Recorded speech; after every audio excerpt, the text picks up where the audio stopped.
नमस्कार, मैं हूं श्वेता सिंह। हिंदुस्तान के त्रिदेव क्या मिलकर कर पाएंगे कश्मीर में अत्याचार और हिंसा का सर्वनाश?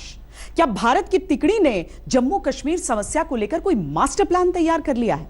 जब से नरेंद्र मोदी ने दोबारा प्रधानमंत्री पद की शपथ ली है, गृह मंत्री की कुर्सी चुनावी चाणक्य अमित शाह ने संभाली है और अजीत डोभाल फिर से एनएसए नियुक्त हुए हैं।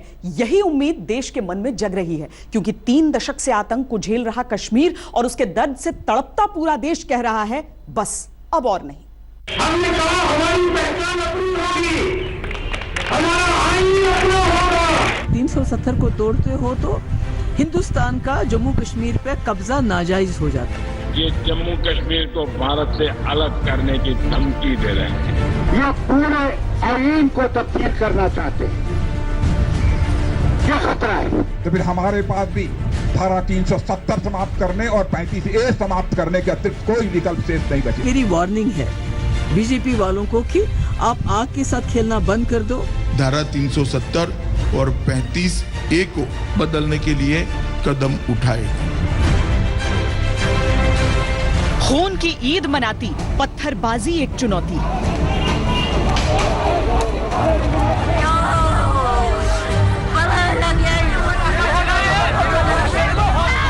आतंक के आंसू से सकती घाटी में सुकून एक मिशन है। स्वाभिमान को ललकारती पाकिस्तान परस्त सियासत से निर्णायक युद्ध एक संकल्प।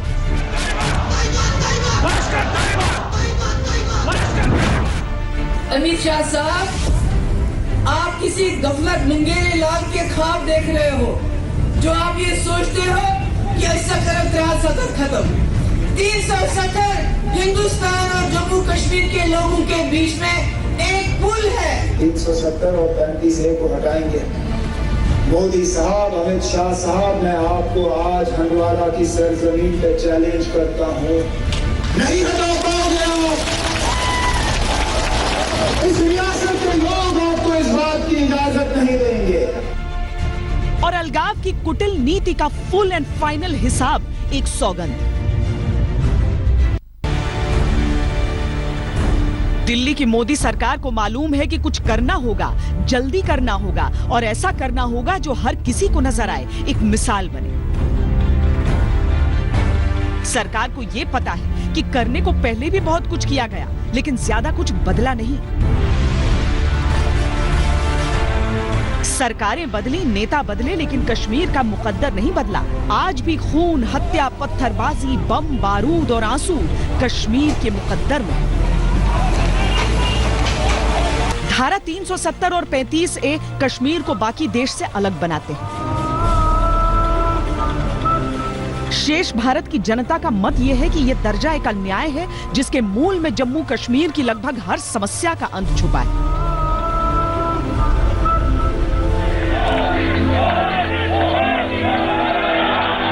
अपने हर चुनावी दावे में मोदी शाह की जोड़ी ने सरकार रिपीट होने की सूरत में इन धाराओं को खत्म करने का वचन दिया है।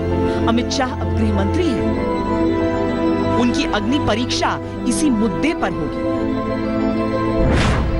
मैं आपको बताने कर जाता हूं, फतेहपुर वालों, सरकार बनते ही धारा 370 को हटाने का काम एक हाथ। फिलहाल राजनीति के बदले माहौल में बीते कुछ दिनों से दिल्ली से जम्मू कश्मीर तक हलचल है। सियासत के सीने में बेचैनी सी है। सतह पर देखकर ऐसा लग रहा है कि कुछ नहीं हुआ, फिर भी कुछ है जो होने वाला है, क्योंकि अमित शाह की पहचान टारगेट सेट करके उसे हासिल करने वाले सख्त नेता की रही है। टीम तैयार है, इंतजार अब एक्शन का है। राजनाथ सिंह ने बतौर गृह मंत्री अपने पिछले कार्यकाल के दौरान जम्मू कश्मीर में नरम और गरम दोनों तरह की नीतियां अपनाई। कई बार लगा कि शायद अब स्थितियां सामान्य हो जाएंगी, लेकिन हर बार यह भ्रम टूट गया। अच्छा यह है कि सब कुछ आजमा कर देख लिया गया। अब कोई आतंक परस्त यह नहीं कह सकता कि मौका नहीं मिला। और अब तो बेहद कठोर फैसलों के लिए जाने जाने वाले अमित शाह ने यह कुर्सी संभाल ली। ये तस्वीरें ईद वाली दोपहर की हैं। श्रीनगर, अनंतनाग, सोपोर, शोपियां और कई दूसरे हिस्सों में भाईचारा, सद्भाव और शांति के संदेश के साथ ईद की नमाज अता होते ही हाथों में पत्थर आ गए। निशाने पर सुरक्षा बल, जुबां और दिल में पाकिस्तान।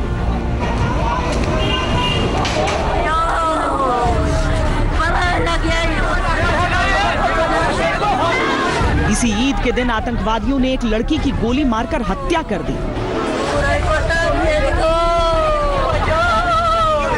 जम्मू कश्मीर के रक्त चरित्र की ये तस्वीरें गृह मंत्री अमित शाह के इरादे को और बुलंद कर रही हैं। बतौर गृह मंत्री अमित शाह को भी अपनी जिम्मेदारी का एहसास है। उनकी प्राथमिकता में कश्मीर सबसे ऊपर है। आपको भी मालूम है, राज्यसभा में हमारा बहुमत नहीं था और ये मुद्दा हम 1950 से लेकर चलते हैं।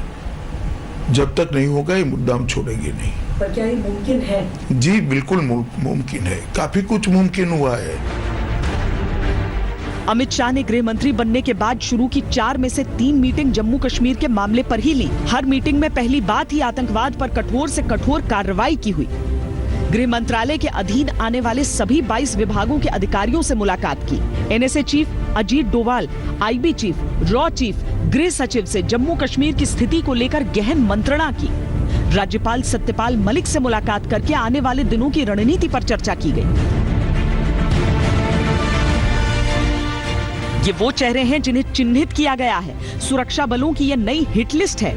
इनमें हिजबुल का आतंकी रियाज नाइकू सबसे ऊपर है। लश्कर तैयबा का वसीम उर्फ ओसामा है। अनंतनाग का आतंकी अशरफ मौलवी है। बारामूला में एक्टिव महराजुद्दीन है। सैफुल्ला मीर, अरशद उल हक, पाकिस्तानी आतंकी हाफिज उमर, जाहिद शेख, जावेद मट्टू और एजाज अहमद मलिक है।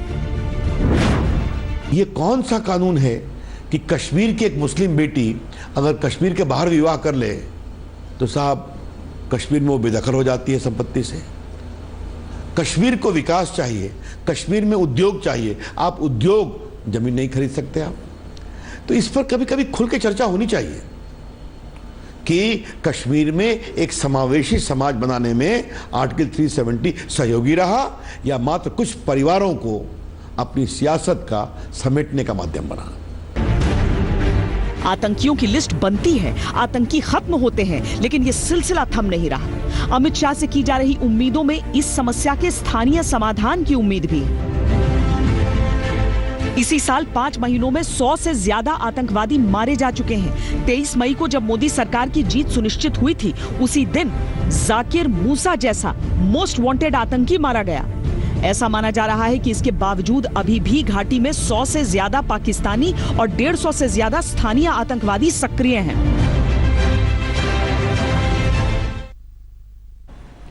जम्मू कश्मीर को स्थायी समाधान चाहिए, जो आसान तो बिल्कुल भी नहीं है। चुनावी जीत के लिहाज से अमित शाह ने साबित किया है कि मौजूदा वक्त में उनसे बड़ा रणनीतिकार और कोई नहीं। लेकिन अब आतंक और अलगाव को खत्म भी करना है, कश्मीर का दिल भी जीतना है और शेष भारत से कश्मीर को अटूट बंधन में बांधना भी है। यह रणनीति अगर बन जाए तो कश्मीर ही नहीं, देश का दिल जीता जा सकता है।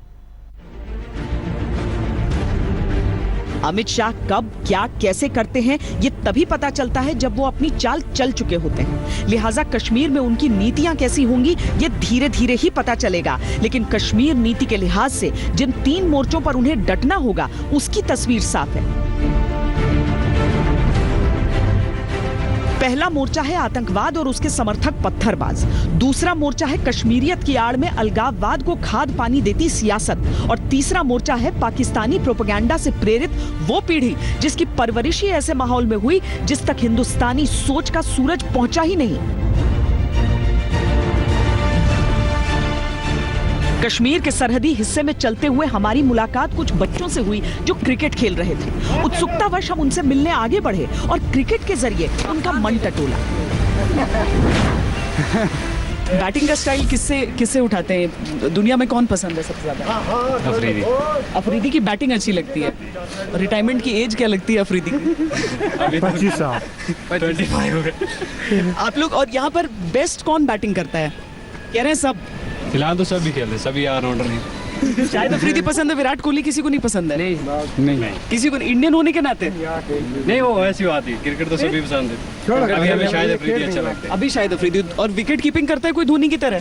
सब करते हैं। सरफराज की तरह भी करते हैं। सरफराज की तरह भी करते हैं। अच्छा। 10 से 15 साल के इन बच्चों के मन में पाकिस्तान के उस प्रोपेगेंडा को समझिए जो वो जहर बनाकर बच्चों के जहन में उतारने का प्रयास करता है। चुनौती इस पीढ़ी के मन को फिर से साफ करने की भी होगी और पाकिस्तान के एजेंडे को बेनकाब करने की भी।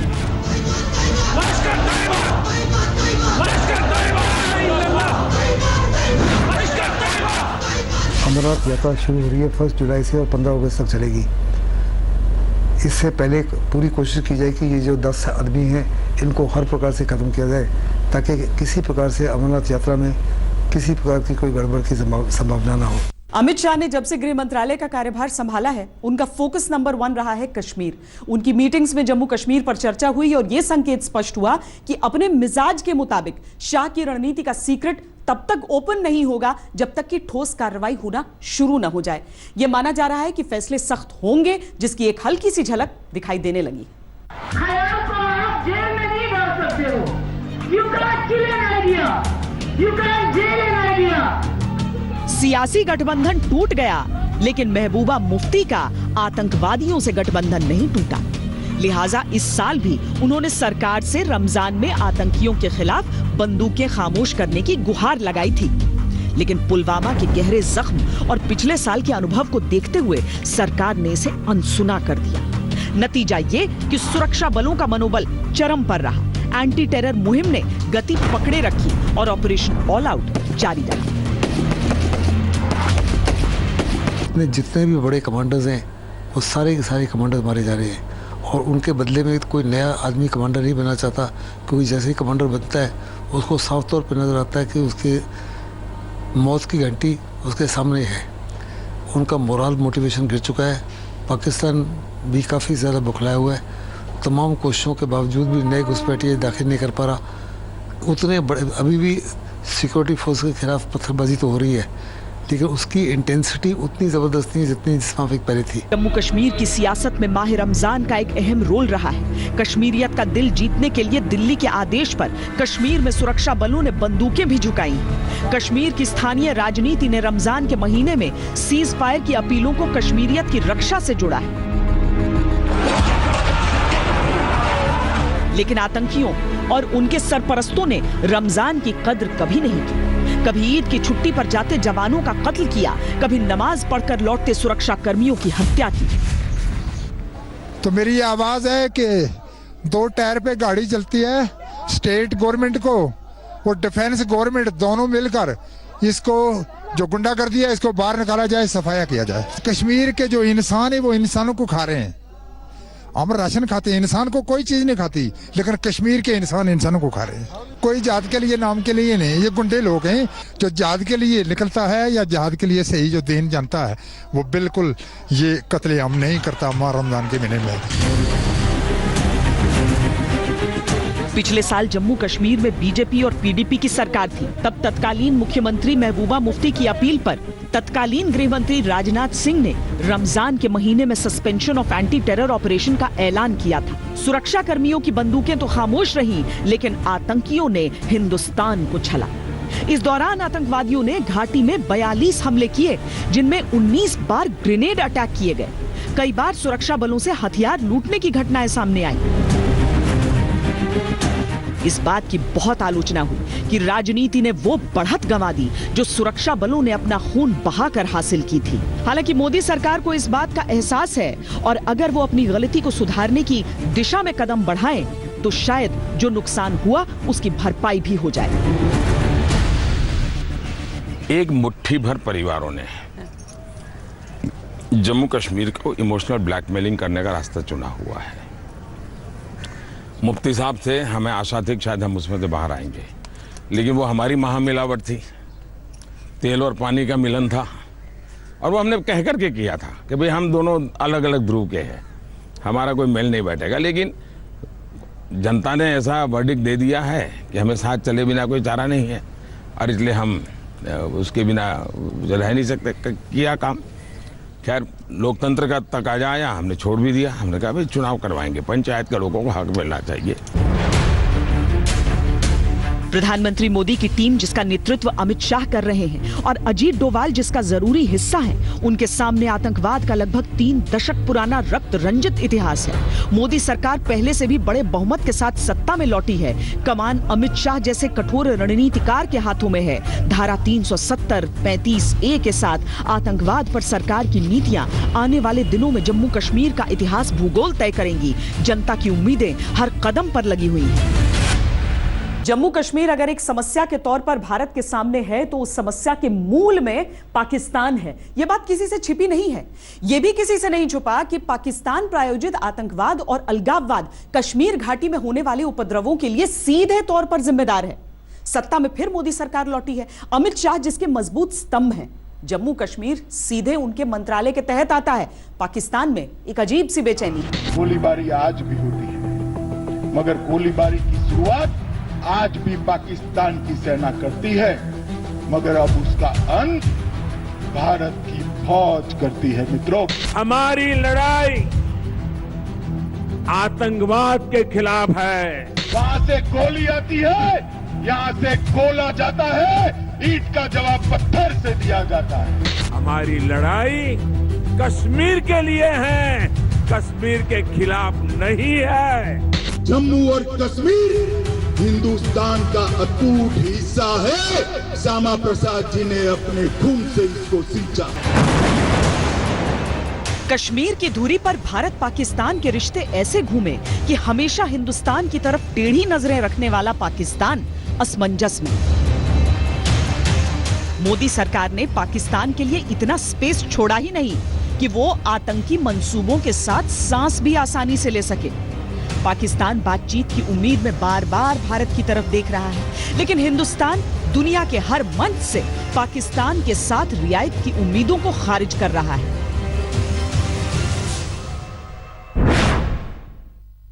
To the best of my knowledge, there is no bilateral meeting being planned between Prime Minister and Prime Minister of Pakistan on the sidelines of the SCO summit. हाल ही में किर्गिस्तान के बिश्केक में शंघाई कोऑपरेशन ऑर्गेनाइजेशन की meeting होनी है, जिसमें प्रधानमंत्री मोदी और इमरान खान भी शिरकत करेंगे। पाकिस्तान के प्रवक्ताओं को एक आस जगी थी कि यहाँ कोई संवाद दोनों के बीच हो जाए तो भारत सरकार की तरफ से बातचीत का कोई रास्ता खुले, लेकिन भारत के कड़े रुख ने स्पष्ट कर दिया कि जब तक आतंकवाद तब तक नो संवाद।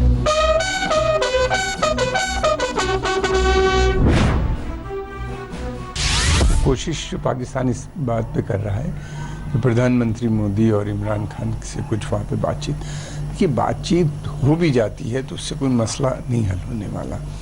भारत की जो डिमांड है कि आतंक और बातचीत यानी दहशत और बातचीत साथ साथ नहीं चलेगी।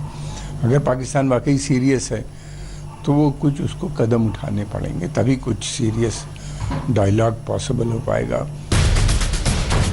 विदेशी मोर्चे पर पाकिस्तान को भारत की तरफ से निराशा हाथ लगी तो घरेलू मोर्चे पर उसकी हालत को अच्छी तरह समझा जा सकता है। जो हाफिज सईद हर इस्लामिक त्योहार पर मजमे में खड़े होकर कश्मीर के बहाने भारत को ललकारता था, वो इस ईद पर किस बिल में छुपा रहा किसी को नहीं पता।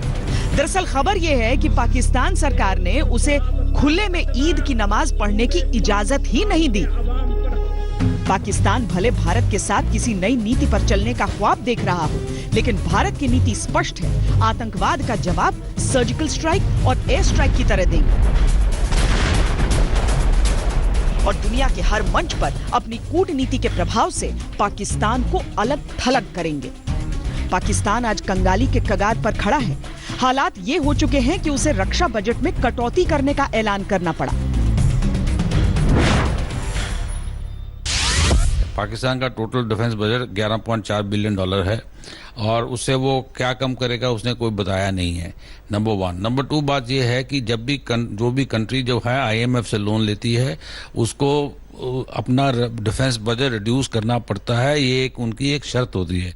आपने गौर किया होगा कि जब जब भारत पाकिस्तान पर कड़ाई करता था या ये कहता था कि हम एक्शन लेंगे, पाकिस्तान न्यूक्लियर बम की धमकी देने लगता था।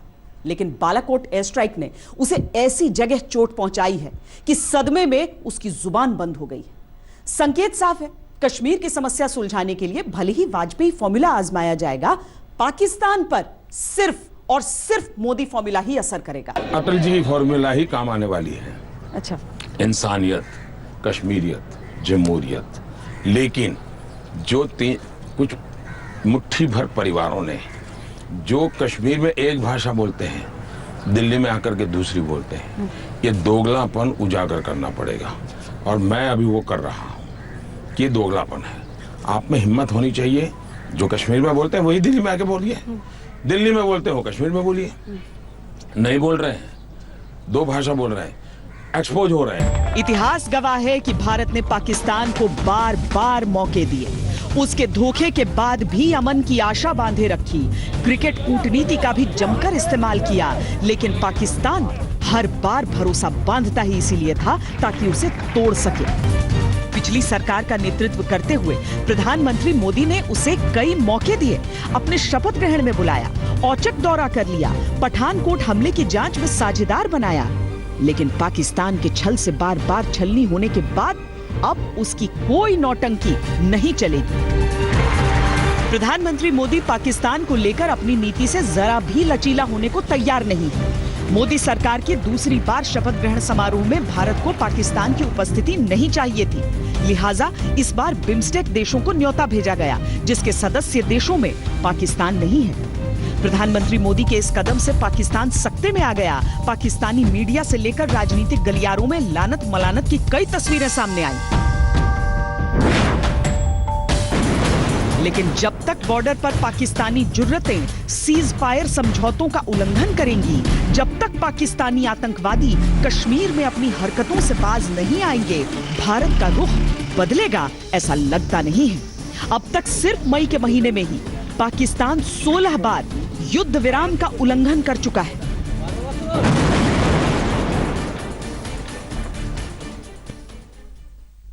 मिशन कश्मीर का एक पहलू अमित शाह के गृह मंत्री बनने के बाद से सियासी गलियारों में जम्मू कश्मीर के परिसीमन को लेकर चर्चा से भी जुड़ा। हालांकि गृह मंत्रालय ने सफाई भी दी, लेकिन सियासी शोर नहीं थमा। परिसीमन की सिर्फ आशंका से जम्मू कश्मीर की सियासत में उबाल आ गया। मैं अमित अनिल चंद्र शाह ईश्वर की शपथ लेता हूं कि मैं विधि द्वारा स्थापित भारत के संविधान के प्रति सच्ची श्रद्धा और निष्ठा रखूंगा। अमित शाह के गृह मंत्री बनने के बाद से खबरें चलने लगी कि केंद्र सरकार जम्मू कश्मीर में परिसीमन कराने की तैयारी में है। दरअसल स्थानीय बीजेपी नेता जम्मू कश्मीर में परिसीमन चाहते हैं। इसके लिए वो राज्यपाल को पत्र लिखकर भी मांग उठा चुके हैं, ताकि जम्मू और लद्दाख क्षेत्र के साथ कश्मीर के बराबर न्याय हो। जम्मू कश्मीर में 111 विधानसभा सीटें हैं। फिलहाल 87 सीटों पर ही चुनाव होते हैं। इसकी वजह यह है कि संविधान के सेक्शन 47 के अनुसार 24 सीटें खाली रखी जाती हैं। ये खाली 24 सीटें पाक अधिकृत कश्मीर के लिए छोड़ी गई थी। सूत्र बता रहे हैं कि स्थानीय बीजेपी नेता चाहते हैं ये खाली 24 सीटें जम्मू क्षेत्र के खाते में जोड़ दी जाएं, जिससे उसे फायदा हो। जम्मू का इलाका कुल राज्य का 26% है और आबादी कुल आबादी की 43%। इस क्षेत्र में विधानसभा सीटें हैं 37। कश्मीर घाटी का क्षेत्र राज्य के कुल क्षेत्र का 16% है, आबादी कुल आबादी की 55%। यहाँ 46 विधानसभा सीटें हैं। लद्दाख का कुल इलाका कुल क्षेत्र का 58% है, आबादी कुल आबादी की 2%, जबकि यहाँ 4 विधानसभा सीटें हैं। कश्मीर में कुछ ऐसी सीटें हैं जो 18,000, 20,000 और 30,000 तक हैं, और मैं जिस सीट से लड़ता हूं ये राज्य की सबसे ज़्यादा वोटर्स वाली सीट है, 1,90,000। 6 टाइम हम उनसे ज़्यादा हैं। फिर वहाँ पर 46 सीटें, 37 सीटें जम्मू में, और आबादी हमारी ज़्यादा, क्षेत्र हमारा ज़्यादा। उसके बाद इस तरह का वो क्राइटेरिया बनाए ना कि कैसा इंसाफ हमारे साथ करते हैं, उसी तरह से सभी को एक बराबरी का हक होना कोई गलत बात नहीं। जम्मू का एरिया बहुत ज्यादा है, लद्दाख का एरिया बहुत ज्यादा है, लेकिन जम्मू की सीटें कम की गई, लद्दाख की सीटें कम की गई जानबूझकर, ताकि जम्मू कश्मीर में जो भी सरकार बने वो जम्मू को माइनस करके, लद्दाख को माइनस करके सरकारें बने और जम्मू कश्मीर में पिछले 40-50 साल से लगातार संघर्ष हुए हैं कि जम्मू कश्मीर के अंदर डिलिमिटेशन किया जाए, परिसीमन करके जम्मू कश्मीर और लद्दाख तीनों एरिया की, तीनों रीजन्स की सीटें बराबर की जाए। जो हुआ नहीं उसके होने की बात से ही ये बवाल क्यों मचने लगा, इस सवाल का जवाब जम्मू कश्मीर के इतिहास में दर्ज है। आखिरी बार 24 साल पहले जम्मू कश्मीर का परिसीमन किया गया था।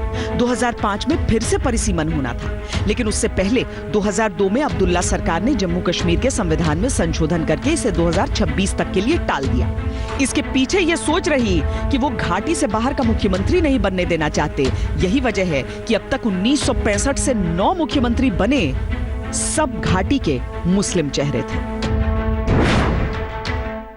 पाकिस्तान के दूर दराज के गांव में कुछ सिख परिवार आज भी बचे हैं, लेकिन बहुत दयनीय स्थिति में है, बहुत दयनीय स्थिति में है। कश्मीर के अंदर यही हुआ, जब तक कश्मीर में हिंदू राजा था, हिंदू भी सिख भी सुरक्षित था। जैसे ही हिंदू राजा का पतन हुआ, हिंदुओं का भी पतन होना शुरू हुआ। आज वहां की स्थिति क्या है? कोई सुरक्षित अपने को बोल सकता है? नहीं बोल सकता। हमें इतिहास के इन क्षणों से कुछ सीखना चाहिए, प्रेरणा प्राप्त करनी चाहिए, सच्चाई को स्वीकार करना चाहिए और फिर इसके अनुरूप अपनी रणनीति बना करके कार्य करना चाहिए। चुनाव प्रचार के दौरान कश्मीर को लेकर जो बातें हुई उसने देश की उम्मीदें बहुत बढ़ा दी। अमित शाह गृह मंत्री बने तो उम्मीदों को पंख लग गए। एक सवाल सबके मन में तैरने लगा है कि शाह के होते अगर जीत का ऐतिहासिक आंकड़ा भारतीय जनता पार्टी और एनडीए के लिए मुमकिन है, तो मोदी शाह के रहते कश्मीर पर जन भावनाएं पूरी हो पाना भी मुमकिन है क्या? जीत का इतिहास बना तो चुनावी किताबों ने उसे अपने पन्नों में दर्ज कर लिया, लेकिन अब बारी उन खाली पन्नों को भरने की है जिन्हें दशकों से तलाश है उस पुरोधा की जो अतीत की दुश्वारियों को खारिज करते हुए स्वर्णिम वर्तमान गढ़ सके।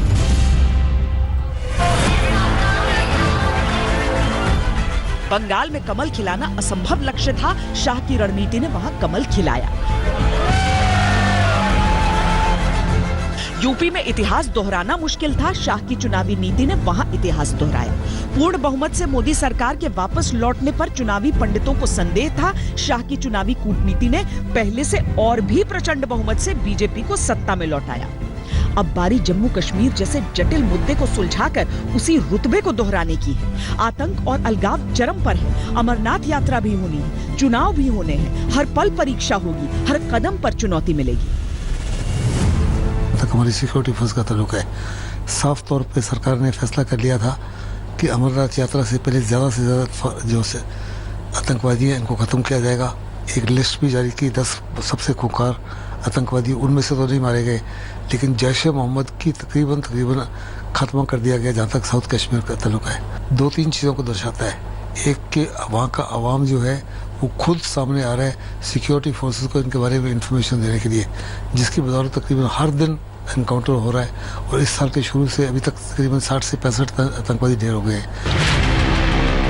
प्रत्यक्ष अमित शाह हैं तो परोक्ष रूप से अजीत डोवाल की ताकत साथ खड़ी है। अजीत डोवाल की कार्यशैली ने लोगों के बीच उन्हें इंडियन जेम्स बॉन्ड का खिताब दिया। बालाकोट एयर स्ट्राइक और सर्जिकल स्ट्राइक के दौरान उनकी भूमिका ने यह साबित भी किया।